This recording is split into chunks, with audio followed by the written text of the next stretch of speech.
get into this very important topic, I just want to take a moment to thank all of my supporters and everyone who has been supporting my YouTube channel. My channel is a little over 6 years old, and it has been a tremendous journey. My channel has been monetized for a little over 3 years now as a content creator.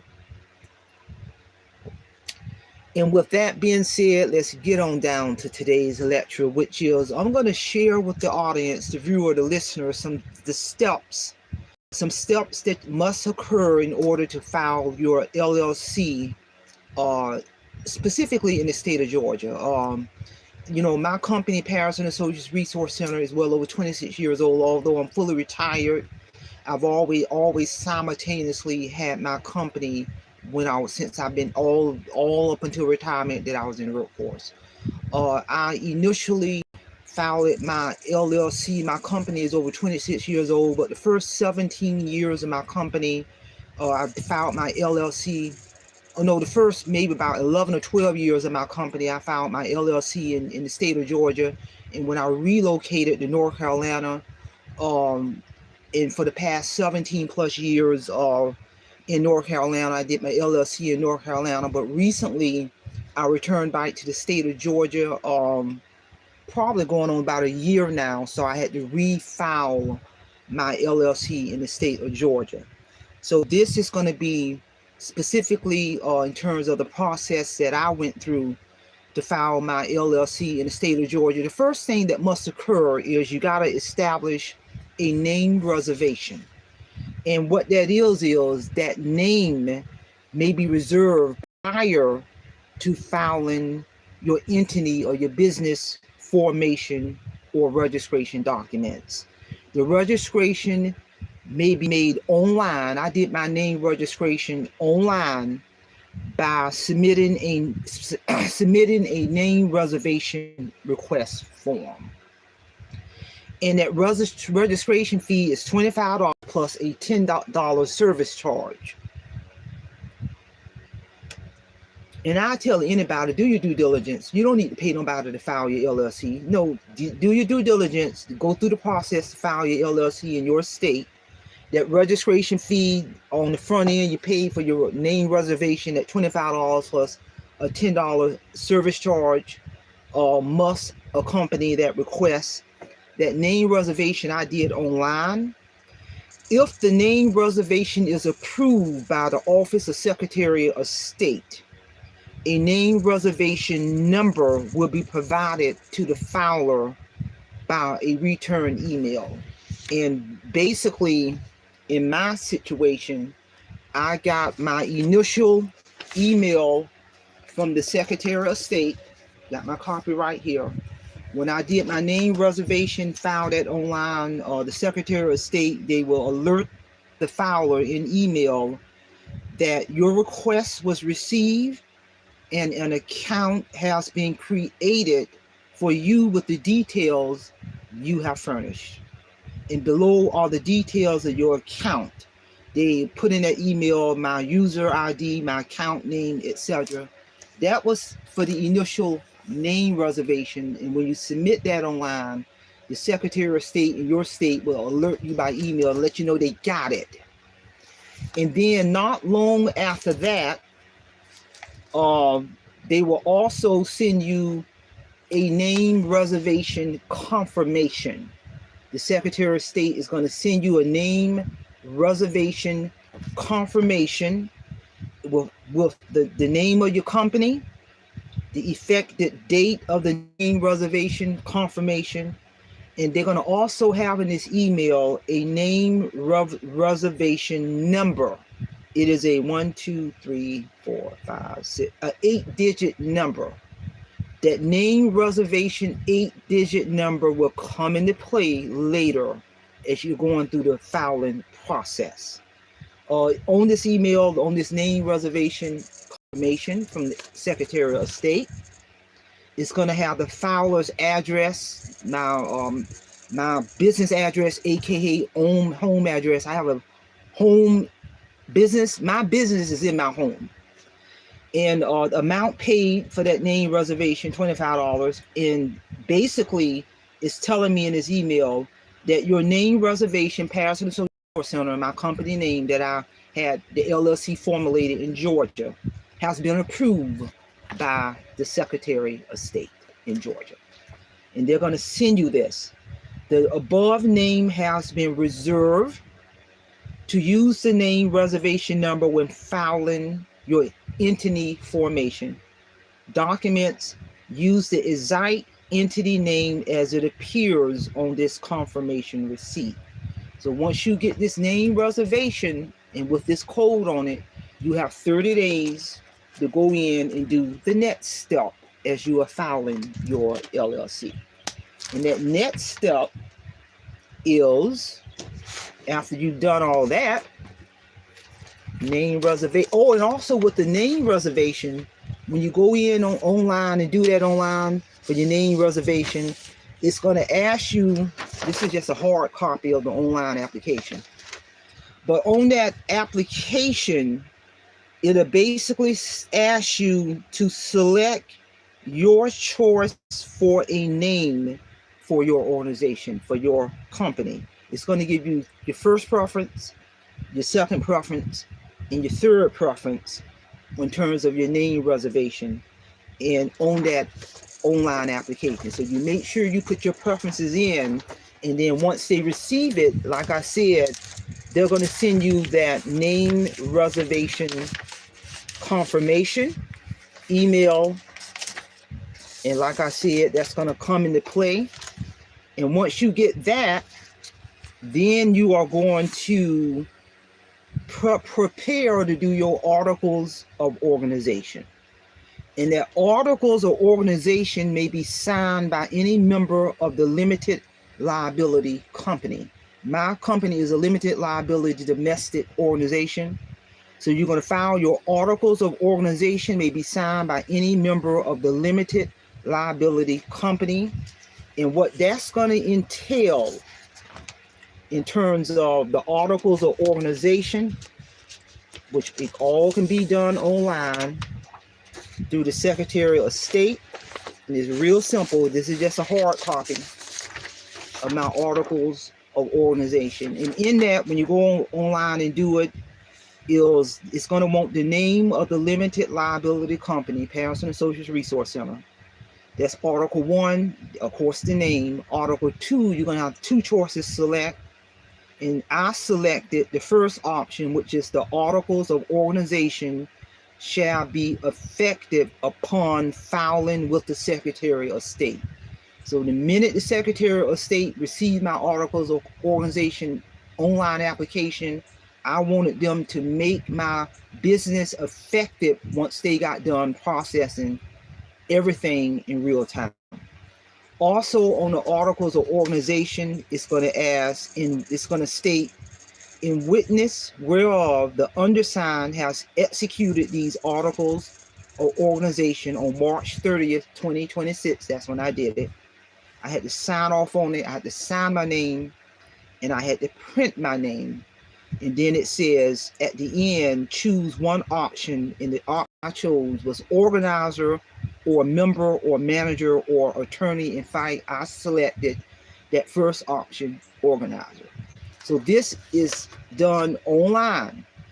The articles of organization that has to be done after you complete your name registration. And once you've done that, last step in filing of your articles of organization, you have to complete online what they call well, in the state of Georgia, it's called a Georgia Limited Liability Company. This is just a hard copy of the online application that I filled out. And what this entails is you have to file the articles of organization in the transmittal form, which is this. The article of organization may be filed online. The fee to file is $110 plus a $10 service charge. So you're looking at of all of that, which is not much. The articles of organization are effective on the date received by the corporation division. If the articles are approved for filing, a certificate or organization will be sent to the applicant. So on this online application, and it was so easy in terms of this Limited Liability Corporation transmittal form. It basically, the first line is asking you to add in the reservation number. Remember when I said that reservation number is going to come into play in relation to the name reservation? So I entered that reservation number in there. Then I also wrote down, it's asking for the name of the company, Patterson Associates Resource Center. Part 2 of this application, you have to put your full name, your address, especially where the business is going to be, and it's also on here, it wants your email address. Also, part 3 of this application, they are asking the principal office mailing address or your company. And like I say, my business is within my home, so the address did not change. Part 4 of the application is going to ask for a name of a registered agent in Georgia. I put my name down because I'm going to be the registered agent. That registered agent will receive all emails from the Secretary of State. Will let you know we need to renew your LLC. It's asking for the full address of the registered agent and the registered agent email address on this transmittal information form. Also, it's asking step 5, area 5 in this application. It's asking for the name and address of each organizer. My name again, there's no other organizer. So I put all that information in on section 5. And then on section 6, there's an area where the signature of the authorized person, I signed off on that. The printed name of the authorized person, I signed off on that, and I dated it. And once I did all of this online, probably about maybe 10 or 12 days later, you will receive in the mail from the Office of Secretary of State your certificate or organization in reference to your Limited Liability Corporation. It's legit now. Patterson Associates Resource Center is legit in the state of Georgia. Like I said, I returned back to the state of Georgia less than a year ago from relocating to North Carolina, and I had to go in and make sure that I got my Limited Liability Corporation in Georgia again, because I've been in Georgia before. And also, when I talked about that name reservation with that reservation number, when they send you this on the front end, that powerful number you're going to need when you get ready to do your actual certificate or organization. That's all done online. You don't need nobody to pay nobody to do this. And also in reference to your articles or organization, when you do all that, when you select your business information, when you select your principal, add your principal office address on here, your registered agent, your organizer, optional provisions, and you're signing off on everything, they'll send you a copy of all of that also electronically in relation to your articles of organization, which is very, very important. And like I said, all of this, to me, getting this done online through the Secretary of State, to me, it's a quicker, more turnaround time. I think I wait less than 2 weeks before everything was finalized. I got my LLC in the state of Georgia. And also, what's another important piece to this is filing for your EIN number. Once I got done with all of that, it's critical, because if you're in business, you're going to need an employer identification number so you can open up a bank account. Even if you don't have employees, I'm a sole proprietor. I don't have employees, but I wanted to be able to open up a business bank account in the state of Georgia. So you go through the Department of Treasury, the Internal Revenue Service, and you fill out, this is just a hard copy, you fill out your application for employer identification number. You can literally do this online. You know, the legal name of the entity, the mailing address, the full address of the organization, the executor or the administrator name, which is me. I added my name on that. Name of responsible parties, again, my name. You can either use your social security number in here in order for them to create your EIN. So I went ahead and added that, because by me being the responsible party, they want to know my SSN since I'm the responsible party. Part 2 of this application on the EIN is going to ask you to check off the type of entity that you're applying for. So you're going to check the appropriate box. You don't have many options: sole proprietor, partnership, etc. Line 9B is asking if a corporation, they want to know the name, the state of, or the foreign country, which is, for me, is state of Georgia. On box 10 is asking the reason that you want this EIN number. It's going to give you many options. I checked for banking purposes, because that's one of the main reasons I had wanted to get that EIN in the state of Georgia that's opened up my business checking account. Box 11, date the business started. I put March the 30th, 2026 in Georgia, because that's the date that my LLC was approved and formulated by the Secretary of State, March 30th, 2026. On the application, it's asking the closing month of the accounting year. It's always, for me, better to put the closing month of the accounting year. I put 12 consecutive months ending 12/31/2026. Box 13 is asking highest number of employees expected in the next 12 months. So if it's 0, you put 0, because I'm not going to have any employees. Number 15, first date wages are paid. I put NA. Box 16 is asking you to check one box that best describes the principal activity of your business. So you select what's applicable to you.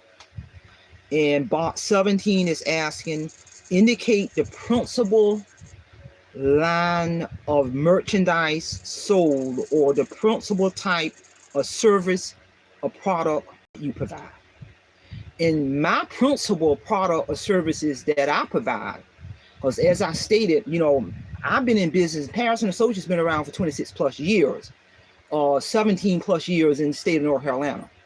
So I've always utilized my licensed clinical addiction credential as a clinical expert in the field of addiction to generate revenue outside of my day job and performing substance abuse evaluations, etc.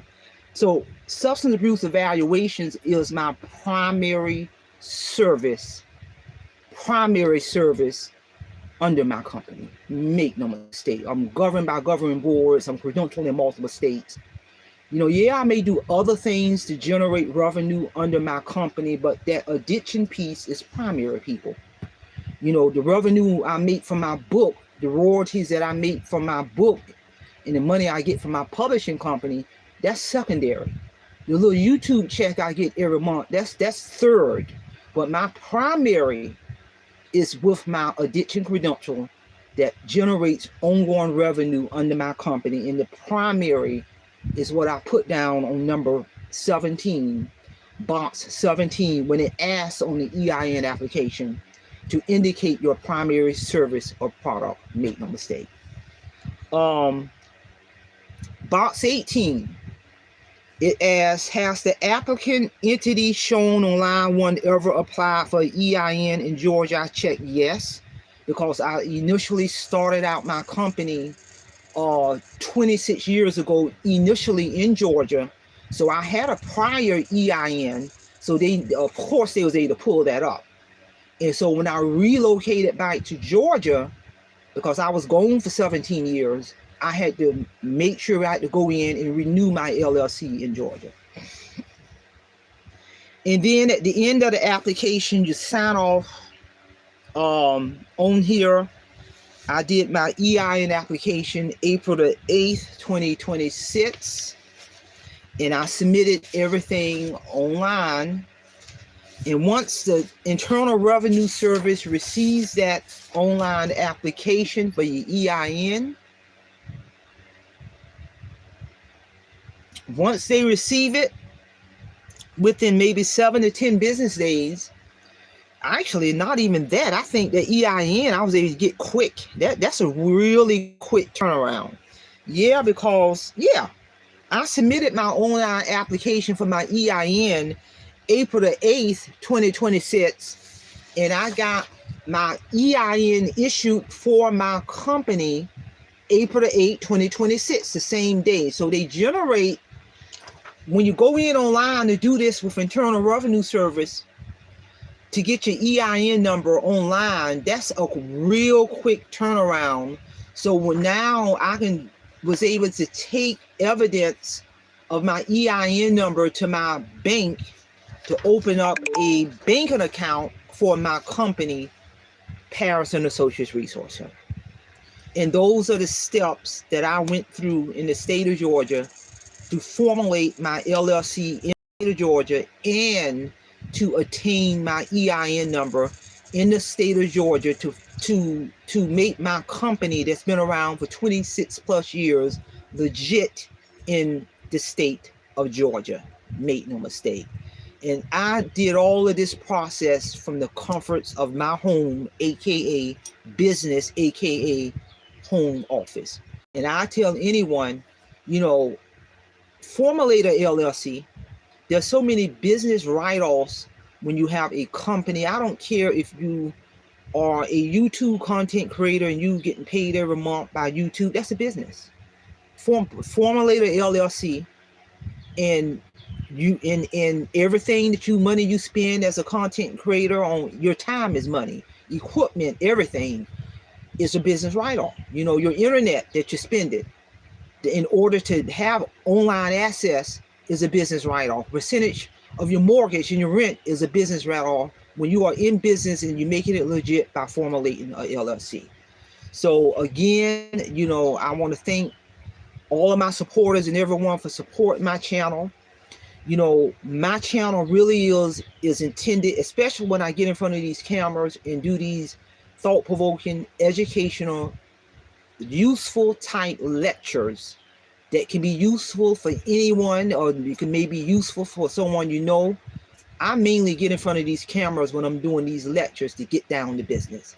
So share this information in terms of the steps to formulate your LLC and to get your EIN number and to make your business legit. It may vary from state to state, but I would be safe to say that actually it's not going to vary from state. Well, it may be some differences, but it's going to be a lot of commonalities because you're going to have to go through the state and the Internal Revenue Service. The Internal Revenue Service to file their EIN and the Secretary of State to formulate their LLC. So the process is going to be similar pretty much across the board. That's all I have. Simplify, simple fidelity, and I'm going to leave you in the care of your own conscience. Have a great day.